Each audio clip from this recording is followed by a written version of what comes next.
Selamat datang di dunia solo leveling. Tempatnya hunter terlemah, tercupu, terbeban, merangkak naik menjadi hunter terkuat yang pernah ada. Dikala orang-orang harus nerima batasan kekuatan masing-masing, dia malah makin kuat sendirian. Bayarannya juga nggak seberapa kok. Paling kakinya luka sedikit, tangannya juga kegores, atau paling minimalnya meninggoy. Cuman sebelum kita mulai ke cerita, kita harus tahu dulu meski dunianya mirip-mirip kayak real life, ternyata ada sihir sama monster di sini. Alasannya gara-gara muncul gerbang-gerbang dungeon misterius 10 tahun silam. Dari sanalah asalnya para monster. Mereka juga nggak bisa dikalahin pakai senjata biasa. Tapi Tuhan adil kok. Soalnya manusia jadi pada bisa bangkitin kekuatan tersembunyi. Ada yang bisa pakai sihir, ada yang punya kekuatan super, atau ada juga yang bisa nge-heal. Manusia-manusia yang kekuatannya udah bangkit ini disebut seorang hunter. Pemerintah juga ikut andil supaya para hunter bisa punya penghasilan dari menutup atau membunuh monster. Alhasil pemerintah bikin asosiasi hunter yang bikin sistem pengukur rank kekuatan para hunter. Dimana paling tinggi adalah S rank dan yang paling rendah adalah ranking E. Sayangnya kalau kekuatannya udah bangkit, mereka harus puas sama kekuatan itu karena nggak bisa diubah ataupun makin kuat. Ini nih MC kita yang namanya Jinwoo. Hunter rank E terlemah yang pernah ada. Masuk ke dungeon paling cupu aja berujung masuk ke rumah sakit. Beban, apa kabar? Orang-orang seneng kalau ada Jinwoo, soalnya itu pertanda dungeonnya bakalan mudah. Tapi masih ada kok yang care sama dia, kayak Mbah Healer ini yang namanya Juhi. Dia nggak tegang lihat Jinwoo luka mulu. Cuman mau gimana lagi? Cuman kalau nggak gini, Jinwoo nggak akan dapat uang. Nggak lama yang mau masuk dungeon pada ngumpul. Dikasih arahan dulu sama party leader bernama Pak Song. Oh iya, selain lemah, Jinwoo juga equipnya ampas. Cuma punya pisau second dari tukang loak. Ya, namanya juga cari uang. Mau nggak mau harus dilakuin. Nah, uangnya dari mana? Dari drop monster lah. Yang nantinya asosiasi hunter bakal ngebeli apa yang mereka dapat dari dalam dungeon. Apalagi kalau udah S-rank kayak Simba ini. Selain banyak uang, dia juga famous di masyarakat. Aku klaim waifu bisa kan? Beda banget lah sama Jinwoo. Dapetin kristal paling murah aja harus effort lebih. Lawan goblin kroco doang, Jinwoo jadi kebab. Sambil di-heal Juhi, Jinwoo cuman bisa iri lihat yang lain punya kekuatan luar biasa. Lihat tuh, sekelas Roger Sumatra aja bisa dikalahin mudah sama Pak Song. Jinwoo mending pensi. Kenapa? Lu beban tolol. Meski ucapannya nyelekit, Juhi cuman pengen Jinwoo nggak terluka kok. Takut si lemah kenapa-napa kalau lanjut jadi hunter. Nggak lama ada party member yang nemu jalan rahasia. Cuman aneh sih. Kok bisa muncul jalan baru? Harusnya kan kalau bos mati, muncul gerbang buat pulang. Alhasil, Pak Song buka vote siapa yang mau gas, siapa yang mau pulang. Habis nerima banyak vote, hasilnya adalah seri, dan vote Jinwoo lah yang bakal nentuin. Jinwoo tahu ini berbahaya, apalagi dia juga lemah kan. Tapi Jinwoo punya tanggungan, yaitu biaya pengobatan sang ibu dan sekolah adiknya. Alhasil, si lemah milih buat lanjut. Di perjalanan, Jinwoo cuma bisa bilang, maaf ya gara-gara aku nanti pada mati. Sorry spoiler. Jelas Juhi marah. Bisa-bisanya Hunter Kroco nyaranin masuk lebih dalam. Tapi kalau nanti diajak makan bareng nggak apa-apa. Mereka pun nyampe di sebuah ruangan yang dimana isinya cuma patung. Semua pada bingung, kok nggak ada kristal atau monster sih? Adanya tulisan-tulisan kuno doang. Jinwoo, itu tadi patungnya ngeliatin. Coba deketin, matamu deketin. Disitulah pintu tiba-tiba ketutup yang bikin semua pada ngeri. Lebih ngerinya lagi, pas ada yang mau nyoba keluar, seketika badannya belepotan jus tomat. Semua panik sepanik-paniknya. Harus bertahan hidup dari patung-patung brutal di sekeliling mereka. Baru Jinwoo sadar kalau yang dibilang Juhi tadi tuh beneran. Dimana si patung ngeliatin? Nggak jadi malu. Jinwoo sih udah biasa ada di ujung kematian. Makanya peka sama keadaan sekitar ngebuat dia bisa ngingetin yang lain buat retreat. Meski tetap aja korban gak terelakkan. Pak Song tetap bilang terima kasih karena kalau gak diperingatin si lemah, semuanya pasti rata sama si patung. Dengan ini Pak Song yakin dungeon yang mereka hadapin saat ini setingkat sama dungeon rank S. Pak Song sebisa mungkin minta semua buat tenang. Tenang, anjing lah. Dia sok jago, langsung ngeflicker. Sok jago sih. Jinwoo penasaran kenapa si patung cuma nyerang orang tadi. Baru dia inget sama tulisan kuno sebelumnya, dimana kalimat pertamanya disuruh sujud pada dewa. Jinwoo bakal eksperimen. Dia nyoba berdiri, Tapi bohong. langsung yakin nih si lemah tulisan kuno tadi adalah aturan dungeon ini. Dia pun minta semua buat ikutin tulisannya. Ampun sepuh, rendah banget harga diri lu. Ikutin aja tua. Alhasil semuanya ikut sujud, yang bikin si patung selain nyengir nggak terjadi apa-apa. Nyoba berdiri juga nggak diapa-apain tuh. Tapi kayaknya kecepetan seneng deh. Soalnya sang sepuh berdiri dan ngedeketin mereka. Satu-satunya petunjuk mereka ya kalimat kedua dari tulisan tadi yang katanya, "Puji aku." Tenang guys, aku beriman. Oh dewa, berikanlah hamba bintang 5 pinti rendah. Kasih nggak ya? Semua pada kabur lah ngelihat rambling dadakan. Cuman sayangnya si bapak ini salah rute yang bikin badannya jadi 1/2. Untungnya otak Jinwoo encer. Langsung bisa ngenalin perbedaan patung-patung di sekitar. Si lemah nyuruh yang lain buat berdiri di patung yang megang alat musik. Bener saran dia, ngebuat patungnya mainin. Tapi berhubung Jinwoo bareng Juhi, patungnya nggak mainin alat musiknya. Kepaksa Jinwoo harus cari patung lain sambil ngehindarin. Emang Jinwoo berhasil ngindarin si patung, cuman gak sadar aja kalau di belakangnya ada yang siap eksekusi. Kayaknya Dewi Fortuner masih ada di pihaknya si lemah, karena Jinwoo masih bisa pucuk sampai tiba di depan patung musisi. Dengan ini Duta si nyengir balik duduk lagi di singgasananya, ngebuat semua bisa menghela nafas sejenak. Tapi Juhi mana tenang ngeliat penyelamatnya jadi pincang. Dia terus ngehil Jinwoo sampai tubuhnya ngelebihin batas. Pokoknya gak mau Jinwoo kenapa-napa. Belum beres masalah Jinwoo, yang lainnya bukan pada analisis keadaan, malah saling salah-salahan nyalahin yang ngevote masuk sini. Apalagi sekarang muncul sebuah altar di tengah-tengah ruangan. Yang udah pasti itu lanjutan tulisan kuno kalimat ketiga, yaitu subscribe dulu dong. Boleh kali promosi. Soalnya nggak usah dijelasin juga, mereka pada tahu harus ngasih tumbal. Tanpa pikir panjang, Pak Song ditodong. Sebagai ketua party harus bertanggung jawab buat jadi tumbalnya. Dia terima kok, karena insiden ini terjadi karena kesalahannya ngambil keputusan. Dikirain jadi tumbal lah, malah nyala api doang seucrit. Jinwoo pun minta papahin ke tengah buat ngeliat detail altarnya. Yang hasilnya sama aja, cuma muncul api kayak Pak Song barusan. Dia berkesimpulan semua harus ngumpul di tengah buat lanjutin peraturan setan. Langsung tuh pas ngumpul nyala lingkaran api biru yang perlahan mati satu persatu. Pintu yang ketutup juga sekarang kebuka. Palingan yang harus dibikirin sekarang adalah patungnya ngedeketin mereka. Jinwoo sadar kalau patungnya diliatin bakal diem dan merintahin semuanya buat ngelakuin itu. Emang awalnya pada nurut, tapi kayaknya nggak semua berani deh. Makanya si mbak ini ninggalin semua. Tapi selamat loh, dia nggak diapa-apain, cuman apinya aja hilang satu. Pada kaget, kok bisa dia selamat? Alhasil yang lain juga ikutan retreat. Jinwoo masih berpegang teguh sama pemikirannya, minta pada stay sampai api biru hilang sepenuhnya. Percaya api biru itu tuh sebenarnya timer. Sayangnya bukan jaminan mereka bakal selamat. Lagi-lagi ada yang kabur. Tinggal sisa bertiga dan Pak Song minta para anak muda buat pergi. Sialnya Juhi nggak bisa gerak gara-gara kaki saya kesemutan. Nggak ada pilihan lain. Jinwoo minta supaya dia ditinggalin, biarin dia jadi tumbal. Nggak boleh, kamu belum traktir aku makan.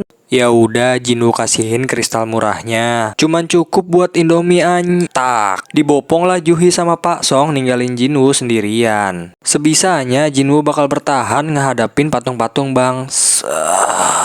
Jinwoo dimain-mainin layaknya bocil dapat mainan. Dia juga aslinya nggak mau ditumbalin, masih punya keluarga dan tanggungan. Tapi apa daya, dia udah nggak bisa apa-apa. Satu hal aja yang dia pengen, yaitu kesempatan kedua. Dan sebelum si Reng Emodiar, api biru pun padam, bikin dia dapat quest rahasia yang kalau nggak di ACC bakalan mati. Jelas diterima dong, bangun-bangun dia ada di rumah sakit. Ternyata tangan kakinya tumbuh lagi. Jinwoo kira semuanya cuma mimpi, tapi kedatangan petinggi asosiasi Hunter ngebuktiin semuanya nyata. Kayak sekarang Pak Song yang tangannya tinggal sebelah dan Juhi yang kena mental. Alasannya dia didatengin petinggi ini karena pada heran waktu guild gede nyelamatin Jinwoo yang mereka temuin ya cuman si Reng E doang, nggak ada ruangan penuh patung. Bukannya nggak percaya sama testimoni yang selamat, mereka curiganya Jinwoo dapat kebangkitan kedua. Sebuah kasus langka di mana hunter yang udah bangkit ngebangkitin ulang kekuatannya yang bikin rank mereka naik pesat. Seneng Jinwoo. Siapa tahu sekarang dia jadi kuat, tapi hasilnya 10. Gimana aku rank S bukan? Kok malah turun? Gak masalah sih, soalnya Jinwoo lebih heran sama layar di atas dia. Langsung inget dia nemu layar yang sama pas mau mati. Mungkin cuma Jinwoo yang bisa lihat, soalnya ditanyain ke si adik yang datangnya marah-marah juga, dijawabnya malah, wah si kakak gak waras. Tapi dengan ini si adik jadi lega karena kakaknya nggak kenapa-napa. Masuk rumah sakit lu bilang kagak kenapa-napa. Jinwoo nyoba baca satu-satu dan nemuin perintah daily quest yang isinya. Kayak tahu. Ya nggak mungkin juga dia baru bangun pingsan 3 hari langsung olahraga. Jadinya dibiarin aja tuh quest meski di bawahnya jelas ada tulisan penalti kalau nggak dikerjain. Oh iya ya, tadi kan katanya Jinwoo diselamatin sama sebuah guild. Di sini juga ada sistem guild. Ada nih guild yang dipimpin sama si kacamata ini. Dia perintahin Chaein buat ngelatih para newbie yang baru join. Harus bisa dapat member berkualitas lah, berhubung guild mereka adalah salah satu yang terbaik di Jepang Barat. Malamnya pas Jinwoo lagi tidur, dia kedapetan notif waktu buat nyelesain daily questnya udah habis. Langsung diteleport ke padang pasir dan disuruh bertahan hidup dari pesulap merah. Kelabang merah buat bertahan hidup selama 4 jam. Bener-bener gila sih, penalti nggak ngerjain daily. Meski heran juga, ini orang kuat loh, lari terus 4 jam, ngebuat dia balik lagi ke kamar rumah sakit. Makanya lain kali baca dulu deh. Berhubung beberapa hari lalu muncul gerbang dadakan, Juhi diminta asosiasi buat bantuin nutup gerbangnya. Bisa aja kok permintaannya ditolak, tapi biar si Mbak mikir ulang kali ya. Dia dikasih tahu kalau Jinwoo udah siuman. Langsung siangnya dia jenguk si cupu. Hunter terlemah umat manusia aja masih penuh semangat buat latihan, ngebuat Juhi nggak berani nemuin dia. BTW sekarang Jinwoo udah agak paham sama sistemnya. Kalau beresin quest daily, dia dapat full recovery. Segar. Dapat juga beberapa poin status. Kali ini reward daily questnya Jinwoo adalah kunci. Kunci buat masuk dungeon instan. Masih ragu buat masuk apa enggak. Tapi ya kalau ngelihat sang ibu yang udah koma selama 4 tahun sih, kayaknya nggak ada pilihan lain. Sang ibu kena penyakit gara-gara terpapar energi kristal dungeon. Itulah sebabnya Jinwoo harus cari uang supaya adiknya bisa terus sekolah sekaligus bayar pengobatan sang ibu. Alhasil dia beraniin diri buat datang ke lokasi dungeon dan langsung buka pintunya. Pintu keluarnya langsung ketutup. Udah gitu dia nggak bisa kelihatan sama orang lain pula. Anjing lah. Satu-satunya cara Jinwoo keluar adalah ngeberesin dungeonnya atau pakai batu teleport. Nggak lama muncul lawan pertama dia. Lawan goblin-goblin yang sekarang sih kayaknya bisa diatasin sama si cupu. Pokoknya berkat daily quest dan statusnya yang meningkat, Jinwoo bisa dengan EZ ngalahin mereka. Tapi kalau lawan GGS yang bisa ngancurin pisaunya, harus dipikir-pikir lagi deh. Mana dia sendirian pula nggak ada healer. Makanya sebisa mungkin Jinwoo ngehindar dan baru nyerang kalau ada celah. Emang Jinwoo udah makin kuat, cuman gak akan mudah pastinya melawan monster kayak gini. Untung Jinwoo pinter, dia keinget punya inventory dan ngambil pedang buat ngebunuh si GGS. Pedang yang dia pakai waktu lawan patung-patung dulu. Udah mulai berani Jinwoo karena udah punya senjata, bisa dengan mudah ngalahin serigala yang bermunculan. Levelnya juga naik, ngebuat luka-lukanya langsung sembuh. Karena masih nggak tahu harus naikin status apa, jadinya buat sekarang Jinwoo fokus ke STR. Hal aneh di dungeon ini, monster-monster yang dia lawan nggak ngedrop kristal, tapi ngedrop item-item. Udah gitu Jinwoo bisa akses toko pula buat ngejual itemnya. Meski begitu, Jinwoo nggak akan bisa keluar sebelum ngalahin bosnya atau dapat batu teleport. Nggak mungkin sih buat dia yang sekarang ngalahin bosnya. Alhasil Jinwoo mau solo leveling ngalahin para GGS yang udah nungguin dia. Jinwoo terus level up, ngebalas semua ketidakmampuannya ngekill monster dulu. Pedangnya aja sampai retak loh. Untung dia dapat title Wolf Slayer yang ngebuatnya lebih gampang lawan hewan buas. Selain itu, Jinwoo juga dapat batu teleportnya, jadi bisa keluar kalau pengen. Kalau pengen ya. Cuman mana mungkin lah dia ngelewatin kesempatan bisa jadi kuat dengan instan. Jinwoo pun lanjut leveling dan jadi tahu kalau warna nama monster berpengaruh sama tingkat kesulitannya. Kalau merah bahaya, kuning hati-hati, hijau berarti maju. Iya maaf garing. Berhubung lawan dia sekarang udah nggak nambah EXP, jadinya Jinwoo lanjut buat lawan si bos. Baru juga nyampe, Jinwoo langsung kelempar sampai patah pedangnya. Wajar sih, orang bosnya aja ular badak. Dilihat dari warna nama sih masih kuning, masih memungkinkan lah buat dilawan. Tetap aja ya susah ngelawan yang besar, keras dan kuat. Jinwoo sampai diterbang-terbangin sama si ular dan dikasih hadiah kereta api. Tapi Jinwoo nggak nyerah, dia nggak mau selamanya dicap sebagai hunter terlemah umat manusia. Gak mau dijadiin tumbal lagi atau diinjak harga dirinya. Jinwoo harus jadi kuat sekarang juga. Dan dengan modal nekat, dia nyerang si ular, pegangan ke lehernya, pakai seluruh kekuatannya buat meluk erat si ular, terus dipeluk dengan hangat buat ngerasain rasa sayangnya si lemah. Dengan ini bereslah dungeon instan Jinwoo. Dia pun dapat dropan pisau dari si ular yang ada efek racun sama paralyze. Dapat potion juga sih, tapi sayangnya ada efek negatifnya, jadinya dia simpen dulu. Begitu notif clear muncul, baru deh tempatnya kembali kayak semula. Cuman anehnya kok stasiun sepi banget sih. Ternyata semua orang lagi dievakuasi karena munculnya gerbang di tengah kota. Juhi yang lagi ada di daerah situ diminta buat bantuin untuk nutup gerbangnya. Jinwoo yang tadinya disuruh ikutan evakuasi tahu sih kalau lawan mereka lumayan kuat. Tapi nih orang-orang bukannya kabur malah foto-foto. Guys, lihat guys, aku famous. Hunter yang ada di sana pada kesusahan karena nggak ada yang bisa nembus defense bossnya. Woi goblok, jangan bengong. Cuman Juhi mana bisa fokus kalau masih ingat.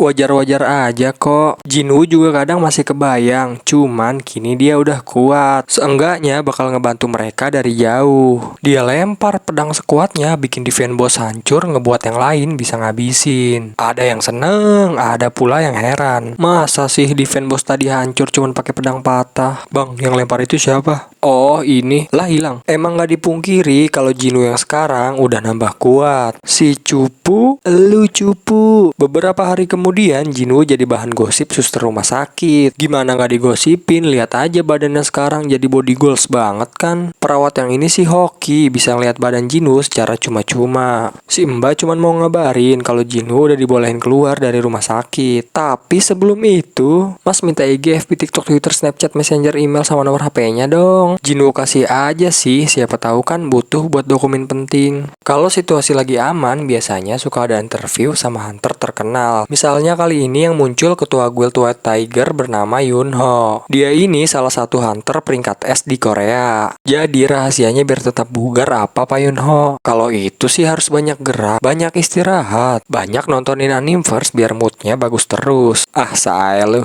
Sebelum berangkat sekolah, Jin si adik keheranan. Kok bisa badan kakaknya jadi bagus? Makin tinggi, terus jadi ganteng pula. Walau akhirnya nggak begitu dimasalahin. Kalau si adik udah nggak ada, saatnya ngecek statusnya dia. Bingung mau masukin kemana. Kalau STR terus, takutnya kelebihan masa otot. Kalau INT juga percuma, toh dia kan nggak main magic. Alhasil dia ratain semua kecuali kepintaran. Meski begitu, Jinwoo cukup pinter buat sadar kalau dia nggak boleh ngebiarin orang-orang tahu kekuatan barunya. Takutnya mancing perhatian ada hunter yang bisa leveling. Untungnya dia dapat notif dicari pembawa barang. Langsung aja Jinwoo lari sambil beresin daily questnya. Rewardnya belum sempat diklaim karena keburu disambut sama yang rekrut. Dia ini Hwang Dong-suk, hunter rank C yang lagi kekurangan anggota buat masuk dungeon. Jadi kalau mau masuk dungeon yang atasan diwajibkan anggotanya 8 orang. Makanya Jinwoo direkrut buat ngepasin anggota. Dia tetap dibayar kok meski disuruh bawa barang doang. Anehnya sih kenapa mereka bisa masuk dungeon rank C tanpa healer. Dibilangnya party tetap kayak dia susah ngatur lagi kerjasamanya. Makanya mending bawa beban aja. Nggak cuma Jinwoo kok yang Dong-suk panggil. Ada juga hunter rank D bernama Jinho yang kalau dilihat-lihat fix pay to win. Meski begitu, Jinho orangnya baik. Paling minusnya ini orang kayak ngomong mulu. Sesampainya di sana mereka nggak nemuin satupun monster.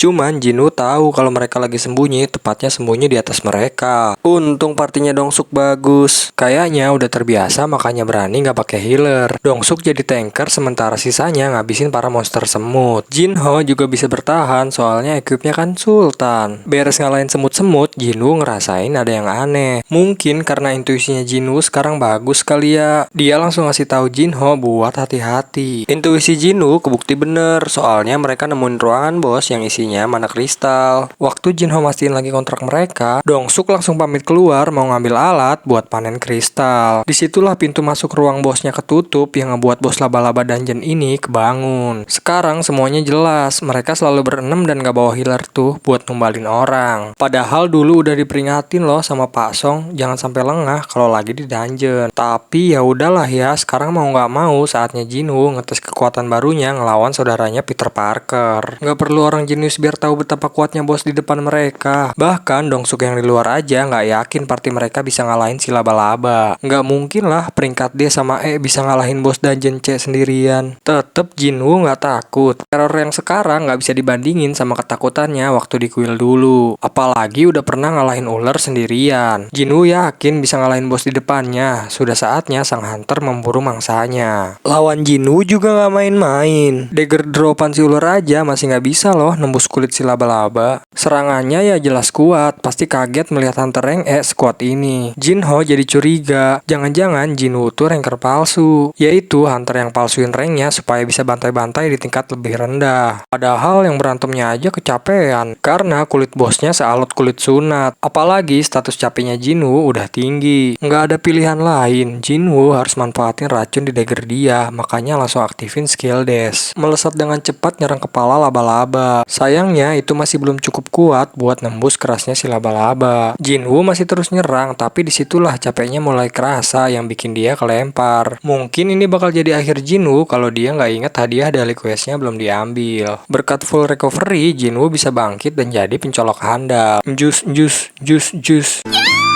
Ngebuat sang dungeon boss meningsoy. Kalau udah gini ya looting lah, apalagi dianjir gini doang. Sini puh aku bawain. Abang minum dulu aja. Istirahat dulu, serahin ngulinya sama aku aja. Anjay babunya Sultan. Gak lama partinya si Beijingan muncul. Heran bos dungeon bisa dikalahin. Ngiranya sih dikalahin Jinho, soalnya equip Sultan kan bukan main. Alhasil Dongsuk ngasih Jinho kesempatan, yaitu disuruh bunuh hunter terlemah kalau pengen selamat. Tapi gak mungkin lah si baik hati ini hianatin penyelamatnya. Di saat yang sama muncul notif quest dadakan. Jinwoo disuruh eliminasi 6 orang yang berniat ngabisin dia. Jinwoo yang masih bingung keburu dilempar hadiah sama musuhnya, bikin dia seketika tepar. Kejadian ini kembali nyadarin hunter paling lemah umat manusia. Bikin dia inget sama kata-kata bintang laut. Hidup memang tidak adil, jadi biasakan dirimu ya. Apalagi penalti questnya bakal bikin Jinwoo rip in peace kalau nggak dilakuin. Inilah titik balik Jinwoo yang bakal ngebuang kemanusiaannya demi bertahan hidup di dunia tidak adil ini. Kalian udah siap ketemu yang di atas? Apa yang di atas? Pesawat. Seret, semua terkaget-kaget melihat rank E bisa ngalahin di atasnya. Bener-bener sebuah titik balik seorang Sung Jinwoo, hunter polos dan naif berubah jadi hunter tanpa belas kasihan. Dengan mudah dia bantai semua lawan di depannya. Udah kehilangan empatinya. Yang penting target terpenuhi. Tinggal sisa Dongsuk yang masih pede bisa ngalahin monster di depannya. Pede kekuatannya bisa ngalahin. Ngomong sama tangan gue. Anjing. Baru Dongsuk panik. Mohon. Minta ampun sama si assassin. Tuhan mungkin mengampunimu, tapi tidak dengan pisauku. Dan dengan ini selesai Red Dungeon C hari ini. Agak mencurigakan sih kenapa 2 rank lemah doang yang selamat. Cuman untungnya Jinho pakai armor pay to win, jadi kecurigaannya bisa hilang. Tapi yang ada di pikiran Jinwoo sih skill baru yang dia dapet. Sebuah skill yang bikin musuhnya kehilangan 50% status mereka. Buat saat ini memang belum ada apa-apa, cuman kayaknya nggak akan semudah itu karena adiknya Dongsuk yang rank S di Amerika nggak akan tinggal diam.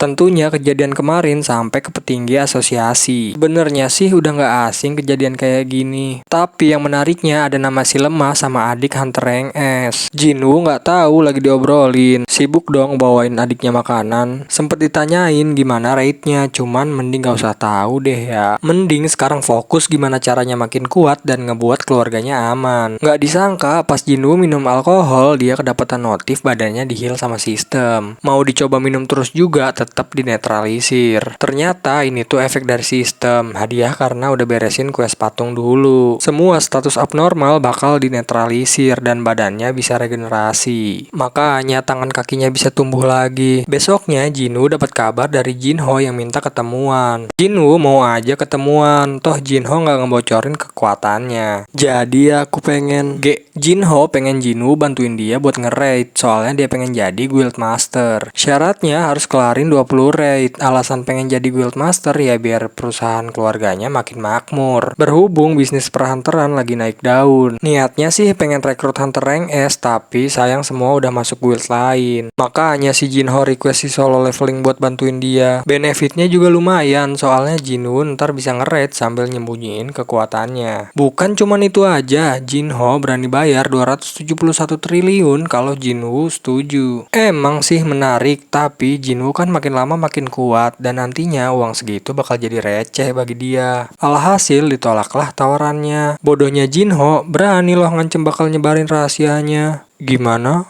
Kamu sih jadi kena marah kan? Untung masih diampunin sama si Maharaja leveling. Sementara itu di tempat lain, adiknya Dongsuk yang namanya Dongsu udah gak sabar pergi ke Korea buat ngabisin Jinwoo sama Jinho. Untungnya jadwalnya sibuk, jadi yang di Korea bisa persiapan dulu kalau itu terjadi. Dimulai lari bareng sama sang adik. Tumben olahraga gendutan ya? Efek kue nastar. Tapi ya namanya juga hunter, si adik gak bisa nandingin stamina si kakak. Terus pas ngecek daily quest kok bisa ngelebihin batas. Ya udah aja dites coba segimana batasnya. Akhirnya begitu kebutuhan daily questnya ke double, tiba-tiba questnya berubah dan Jinwoo dikasih pilihan hadiah. Jinwoo nyari aman pilih hadiah bagus yang ternyata isinya adalah sebuah kunci dungeon rank S. Dungeon dimana di dalamnya ada potion yang bisa nyembuhin segala macam penyakit. Udah nggak pakai mikir, Jinwoo langsung ke sang ibu buat minta doa supaya dilancarin raidnya. Jikalau obatnya nggak bisa ngobatin ibunya, seenggaknya Jinwoo udah usaha. Karena kalau bahaya pun masih aman karena ada batu teleport yang kemarin. Ngeliat lawan pertamanya aja jelas kalau ini beneran dungeon rank S. Semua skill langsung diaktifin tapi nggak ngefek sama sekali sama si Cerberus. Justru malah Jinwoo yang digigit manja sampai tangannya hilang. Parahnya lagi si Cerberus pakai skill rage yang bikin Jinwoo kena.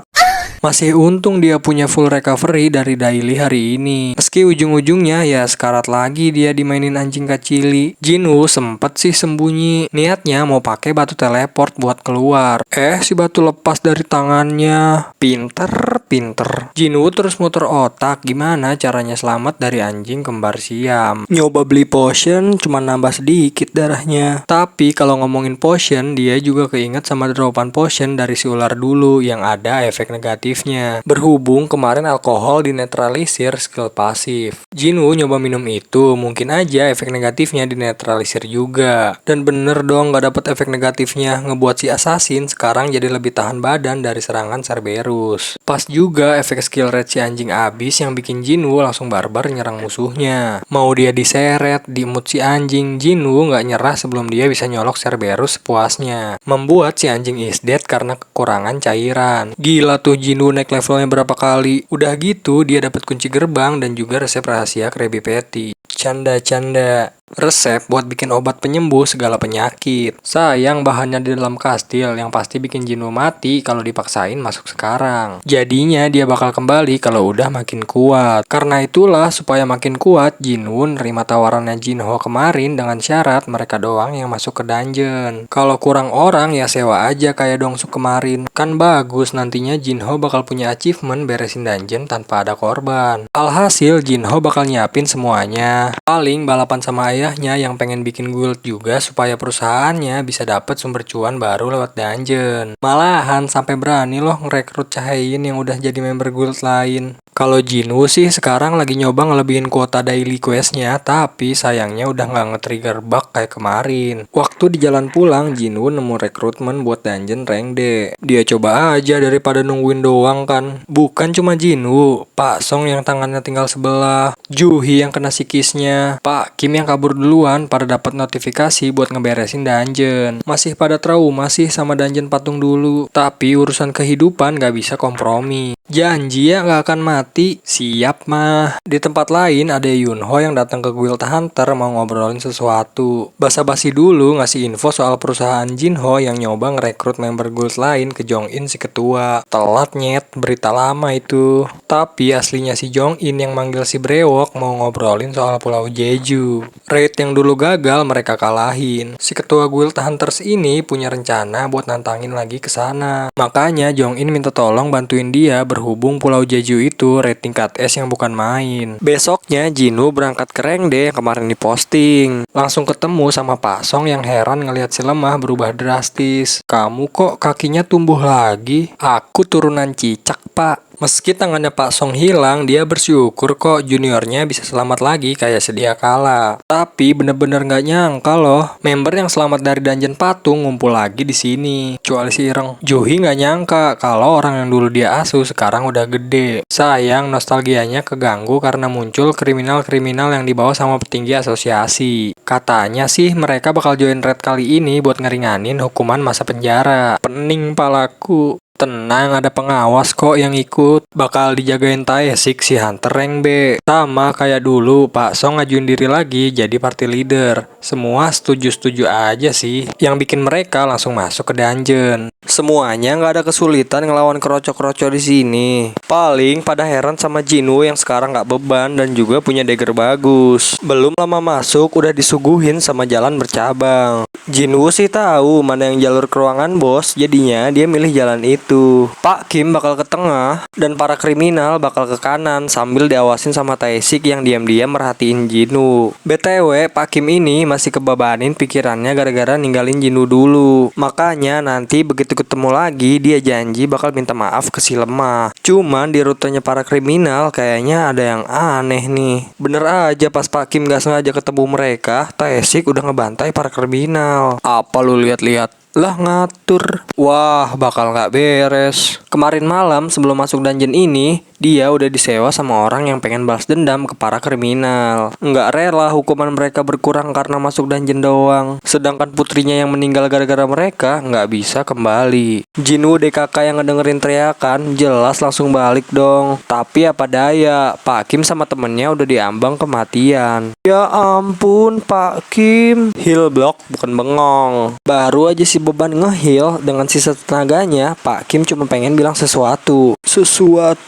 Dia minta maaf sama Jinwoo. Minta maaf karena dulu ninggalin di dungeon patung. Bener-bener penyesalan dia yang terus kepikiran sampai sekarang. Dan itulah kata-kata terakhir dari Pak Kim. Belum juga sedih, Taesik udah nyerang yang bakal gawat kalau nggak ditahan Jinwoo. Karena lawannya kuat, biar aku aja yang lawan. Pak Song pun minta Juhi buff dia supaya kekuatannya bisa setara sama Taesik yang rank B. Hebat loh si tua, meski skillnya dia tuh magic semua bisa ngimbangin kecepatan assassin. Tapi tetap aja, mau gimana juga Taesik lebih unggul dari Pak Song. Ketambahan healer beban pula. Sempet ngebet pakai sihir ledakan, tapi sayang udah ketebak. Yang bikin Jinwoo harus turun tangan. Nggak mungkin Jinwoo nahan Taesik itu kebetulan. Makanya si assassin nyimpulin Jinwoo sebenarnya ngalamin kebangkitan kedua. Jinwoo penasaran kenapa Taesik ngelakuin semua ini. Jawabannya simple. Emang psikopat aja, dia hobi nyayat orang. Kayaknya percuma deh kalau adu mulut terus. Harus dilawan pakai adu kecepatan. Udah kayak Dragon Ball ya Pak. Build-nya juga sama kan, sama-sama assassin. Sayang aja sistem Jinwoo ngedeteksi nafsu membunuh si Taesik, ngebuat dia jadi target yang harus dibunuh. Langsung tuh Jinwoo nge-skill buat bikin dia kena racun. Cuman Taesik juga punya skill dong. Dia bisa pakai stealth bikin susah dideteksi.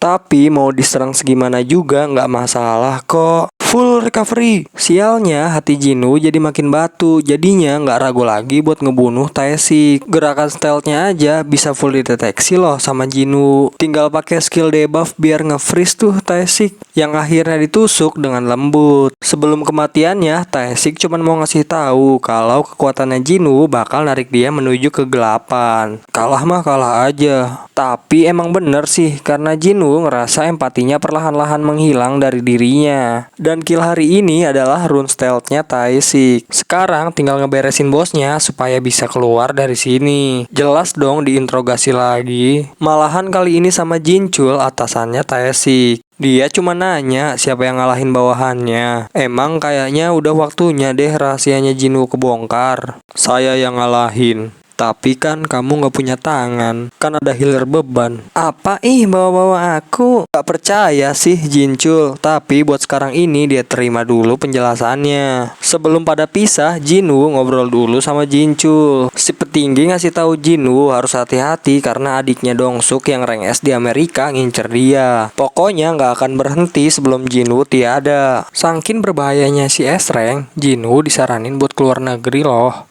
Tapi hal ini ngebuat Jinwoo punya alasan baru. Dia harus makin kuat. Raid hari ini pun selesai dengan mulus karena orang yang nyewa Taisik udah ketangkap. Palingan sekarang Jinwoo lagi sama si beban yang mau nagih janji makan bareng. Tapi sebenarnya enggak kok. Maksudnya ngeliatin kristal itu tuh karena udah punya keputusan. Dia bakal pensi dari Hunter. Juhi nggak bisa kayak Jinwoo yang terus berjuang seburuk apapun situasinya. Makanya Juhi ngebalikin kristalnya dan bakal pulang ke kampung halaman. Beberapa hari kemudian raidnya Jinho udah siap dengan member yang suram. Udah gitu masih ada yang sekolahan pula. Bang beneran kita AFK dapat duit. Yoi mantap kan. Syaratnya mereka harus tutup mulut. Kalau nggak mau bayar denda 10 kali lipat. Sebelum masuk rune stealth kemarin dipakai dulu yang bikin Jinwoo bisa ngeghosting. Jinho juga persiapan dong pakai armornya. Buset makin sultan. Itu udah tahu keberatan masih dipakai. Bang tolongin. Pasin dulu baru gue bantuin. Oke gasken. Helm lu blok, biarin atuh anjing. Semua pada ngeremehin. Masa dungeon range bisa dikelarin sama 2 orang doang? Baru pada percaya pas gerbangnya beneran ketutup. Pokoknya semua musuh jadi tempat leveling Jinwoo, sementara Jinho yang ngurus looting. Mantap jiwa. Entah udah berapa kali Jinwoo naik level. Yang pasti dia sekarang makin kuat lagi. Dengan ngedapetin banyak skill baru. Nggak lama Jinwoo dapat notif nih. Yang katanya levelnya udah cukup buat ganti job. Sementara itu di markasnya Guild White Tiger datang sebuah laporan ada yang ngeborong dungeon rank C. Bakal susah sih kalau mereka nggak kebagian dungeon. Tapi pas ngeliat nama Jinwoo di member partinya, langsung si manajer curiga. Dia sadar Jinwoo bakal jadi anggota yang menjanjikan. Makanya bakal nyoba ngerekrut dia. Cuman begitu nyampe di lokasi malah nemu orang yang piknik di depan gerbang. Sempet diusir sama cewek ini sih yang ternyata teman adiknya Jinwoo. Tapi itu malah ngebuat si manajer makin yakin. Jangan-jangan Jinwoo sebenarnya emang hidden gem. BTW targetnya minta libur besok ke Jinho karena ada urusan. Alhasil sisa gerbang besok bakal di hold dulu sama Jinho. Malamnya Jinwoo disamperin sama si manajer. Nggak basa-basi, Jinwoo ditawarin harga double dari bayarannya Jinho buat join White Tiger. Oh, 50 triliun lebih. Gimana maksudnya? Katanya double. Paniklah dia ngedenger itu. Apalagi Jinwoo langsung pergi dari sana. Tapi aslinya Hunter terlemah umat manusia mau ngorek-ngorek si manajer. Mau nyari informasi gimana cara si manajer tahu soal dia. Dikasih sentuhan lembut juga biar gak macem-macem. Kepaksa si manajer cerita semuanya sambil mohon-mohon sisain gerbang supaya White Tiger bisa nge-raid. Jinwoo kasihlah penawaran. Dia bakal jual 3 gerbangnya. Berapa? 300 juta satunya. Mahal bet anjing. Minta diturunin jadi 200 juta aja yang langsung di ACC sama Jinwoo. Sebelum pulang Jinwoo minta si manajer buat tutup matanya terus buka mulutnya. Nggak aneh-aneh kok. Cuman dikasih potion aja buat nyembuhin pipinya. Lihat semua kehebatan Jinwoo, si manajer ini makin pengen lagi buat ngerekrut dia. Besoknya Jinho konfirmasi rekeningnya ditransfer 600 juta. Padahal mah gerbang C hari ini ada banyak. Gara-gara nggak dibeli Jinho. Cuma 3 dungeon kemarin aja yang dia hold gara-gara Jinwoo libur. Udah gagal rekrut, kena scam pula. Meski begitu si manajer tetap seneng karena sekarang dia udah dapetin kontaknya Jinwoo. Si lemah juga udah TW ke tempat ganti job. Sesampainya di lokasi, Jinwoo langsung ACC questnya. Seketika portal kuat muncul di depan dia. Sempet kepikiran sama daily questnya yang belum dia kerjain, tapi biarlah dia kerjain aja nanti beres quest ubah job. Pokoknya Jinwoo nggak sabar bakal nemuin apa di balik portal. Tapi belum juga mulai udah dapat notifikasi kalau di sini Jinwoo nggak bisa ngahil pakai cara apapun. Dia juga nggak bisa keluar sebelum questnya selesai. Dan lawan pertamanya Jinwoo adalah kesatria. Dilihat dari nama warna sih masih kuning. nggak masalah. Ternyata daggernya Jinwoo nggak mempan ke musuhnya. Iya sih, soalnya armornya kan keras, kuat, kokoh lagi. Kalau nggak bisa dibelah, saatnya pakai brute force. Ngebelah si kesatria jadi 2. Terus nggak mungkin dong kalau selesai di sini aja. Jumlah si kesatria makin banyak, apalagi ketambahan assassin, penyihir, itu ada archer pula. Meski nggak terlalu susah, tapi tetap aja ngerepotin. Soalnya harus full waspada, nggak boleh lengah sedikit pun. Bisa ngebuat status kelelahannya si Jinwoo langsung tinggi. Walau ujung-ujungnya langsung pada kalah ya sama Jinwoo. Nggak lupa ngecek dropan barang. Jinwoo berhasil dapat gear. Tapi kalau dipikir-pikir, Jinwoo dari awal polosan loh. Makanya langsung equip aja semua. Untungnya si armor bisa dibuat transparan dan juga enggak ngebuat kaku. Tempatnya lanjut Jinwoo telusurin sampai nemu sebuah gerbang. Baru juga dibuka sedikit, langsung disambut sama angin yang gak santuy. Jinwoo pun nemuin singgasana kosong yang dijagain sama kesatria baja merah. Dia tahu lawannya ini sangat kuat. Hawanya ngingetin dia sama Hawa di dungeon kematian dulu. Si kesatria bernama Igris ini jelas warnanya merah, nandain musuh bahaya bagi Jinwoo. Lihat aja cok, cepet banget gerakannya. Bisa modar Jinwoo kalau kena tebasan dia. Wah, beneran di luar nalar sih ini si Igris. Mau secepat apapun si Jinwoo, kalau di hadapan si kesatria bukan apa-apa. Serangannya kena juga, ya nggak mungkin nembus armornya. Alhasil Jinwoo bakal pakai tangan kosong.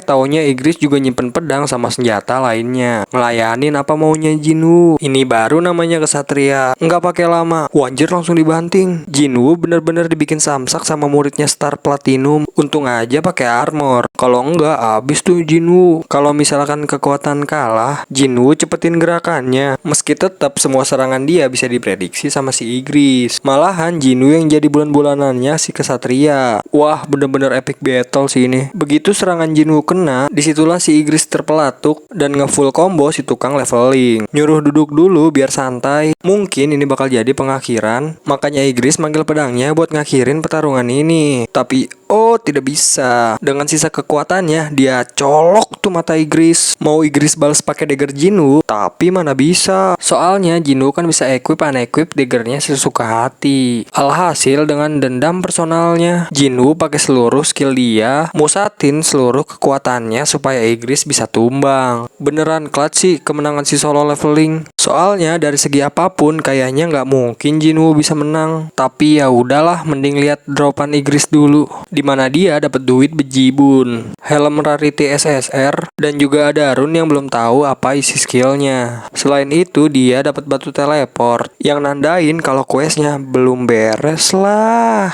Masa gitu doang beres? Jinwoo disuruh bertahan hidup selama mungkin. Kalau pengen quest ganti jobnya selesai. Good luck. Strateginya Jinwoo nyoba pakai stealth, sebisa mungkin ngilang dari pandangan musuh. Sayangnya musuh punya mata jiwa yang bikin Jinwoo ketahuan. Mananya habis, fisiknya juga kelelahan. Mana bisa Jinwoo bertahan hidup dari jumlah sebanyak ini. Meski begitu, dia tetap berjuang melawan para keroco. Tangannya aja sampai ngilu. Emang nggak mungkin kayaknya kalau ngelawan besi pakai tangan kosong. Malahan saking capeknya Jinwoo jadi ngehalu. Flashback tentang masa-masa dia masih jadi yang terlemah. Udah suren aja, mending turu. Versi cupu dianya aja ikutan ngerosting loh. Emang sih fisiknya lebih tinggi, lebih kuat, tapi dalamnya masih sama-sama pecundang. Udah kuat kok masih cupu. Mungkin inilah batasannya Jinwoo. Udah saatnya nerima kematian kalau nggak diselamatin sama daily quest yang lupa dia kerjain. Kamu plot armornya tebel ya. Jinwoo yang sekarang keteleport ke tempat penalti sekarang bisa pakai potion sesuka hati. Lelah hilang, badan pun bugar lagi. Cuman lukanya udah terlalu parah dan cuma bisa ke heal lewat level up. Beruntung dia ada kelabang-kelabang yang siap jadi sumber EXP. Jelas mudah kalau bisa ngelawan pakai dagger kesayangannya. Dengan jurus bagas dribble, Jinwoo bisa level up secara cuma-cuma. Sebelum diteleport balik, Jinwoo siap-siap dulu. Dia beli dagger yang kuat lawan armor besi sekaligus pakai rune yang dia dapat dari ngalahin Igris. Ngedapetin skill telekinesis yang dipakai si merah tadi. Sekarang masuk ke ronde 2. Dagger barunya beneran ampuh, tapi kayaknya kok nggak habis-habis. Nggak dapat EXP pula. Baru sadar ternyata magenya bikin portal. Ya udah, Jinwoo lempar aja tuh pisau sekuatnya sampai mampus. mampus anjing. Jinwoo ngamuk dengan barbar. Mau si Mage nge-summon golem juga bukan masalah, karena Jinwoo mode prime gak akan bisa dikalahin semudah itu. Ngebuat quest yang mustahil ini jadi kelewat gampang. Dia pun dapat notif jobnya bakal diatur berdasarkan performanya. Berhubung Jinwoo kalau kemana-mana terus nemuin kematian, sistem bakal ngasih job di mana dia bisa nge-summon arwah yang bisa ngikutin perintahnya. Yap, betul sekali. Si assassin ini dapat revamp jadi Vexana alias Necromancer. Lanye ngaco tolol. Masa dia yang INT-nya jeblok dapat job turunan Mage? Bisa-bisa aja sih ditolak. Cuman bingung juga karena Necromancer tuh job rahasia. Tapi kayaknya menarik nih kalau Necromancer ada di garda depan. Jinwoo yang kuat ini justru bisa nutupin kelemahannya Necromancer. Pas jobnya di ACC, langsung tuh aura Madesu nyelimutin dia. Banyak banget bonus poin yang dia dapetin. Sampai-sampai langsung lompat job dari yang awalnya Necromancer jadi seorang Shadow Monarch. Jinwoo sekarang bisa ngebuat mayat di sekitarnya jadi pengikutnya. Harus punya kata perintahnya dulu, yang dimana dia pilih kata Arise. seketika semua mayat bangkit jadi pengikutnya sang Shadow Monarch. Paling yang harus diperhatiin ada batasan jumlah dan ngebangkitin mayat ada kemungkinan gagal. Langsung kepikiran bangkitin Igris lah. Kebayangkan kesatria kuat gitu kalau jadi bawahannya bakal gimana? Tapi sayang percobaan ekstra kulit manggis pertamanya gagal. Masih ada 2 kesempatan lagi sih yang dimana percobaan kedua juga gagal. Alhasil Jinwoo pakai jurus ninja oren. Ceramahin dulu si merah biar gacanya wangi, dan buat yang terakhir kalinya baru Igris mau bangkit dan bakal jadi kesatria loyalnya Jinwoo. Udah nggak dipungkiri lagi, Jinwoo sekarang kuat banget ya. Sebenarnya alur cerita anime solo leveling selesai sampai di sini. Tapi masih ada hal yang harus kita tahu. Di saat Jinwoo ganti job tadi, para hunter S-rank pada ngumpul karena bakal ekspedisi ke Pulau Jeju yang mana dulu pada gagal buat nutup gerbangnya. Raidnya dipimpin sama Jong-in. Maklum namanya juga salah satu leader guild terkuat. Meski di matanya Chaein sih lu bau ih. Ya maaf, Jong-in bener-bener gak nyangka semua Chimera yang jadi mimpi buruknya dia bisa jadi lebih gila loh karena udah evolusi. Bener-bener gak sabar ya nungguin Jinwoo diakuin sebagai hunter terkuat yang pernah ada. Tapi harus sabar soalnya season 2-nya katanya bakal rilis di awal tahun. Jadi tungguin aja. Mungkin bisa nunggunya sambil latihan supaya nanti sama-sama berotot kayak Jinwoo di season 2. Dan juga terima kasih buat kalian yang udah nonton sampai akhir. Jangan lupa di like dan di subscribe ya. Mungkin kalau ada saran anime yang mau dibuat, kalian boleh komen ya di bawah. Dan ada satu lagi yang kelupaan. Masnya belum ngasih IG, FB, TikTok, Twitter, Snapchat, Messenger, email, sama nomor HP-nya.